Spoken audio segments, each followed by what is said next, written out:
In this video, I'm going to show you how to delete PolyBuzz account on the website, which is formerly known as poly.ai. So it's been now renamed into PolyBuzz, and here's how you can delete your account on their website. So once you're on their website, as you can see, if you go up here, top right, to your account, into settings, there's no way to actually delete your account. So what you want to do is you want to go back and you want to go inside Discover, because only in here you'll be able to delete your account on the website. So click Discover, and then scroll to the very bottom of this website, and on here, as you can see, it says legal, and then under legal there's this option to delete your account. So just tap on delete account, and then it says delete account. Your current login account is Google, so for me it's Google, for you it may be different.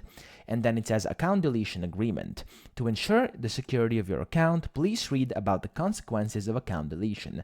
And you have to read all this over here, and then you have to meet some conditions to be able to essentially delete your account. So you will have to have no ongoing membership service within the current account, and the total coins balance in the current account is less than 100. So those are the two requirements, but you have to read this as well to make sure you actually want to do this. Now, if you're sure you want to do this, and if you have met these requirements, you want to simply click over here to confirm this. I have read the cancellation agreement, and then you just want to click delete over here, and your PolyBuzz account will be deleted. So I hope this video helped you out. If it did, please subscribe to the channel and help me out as well.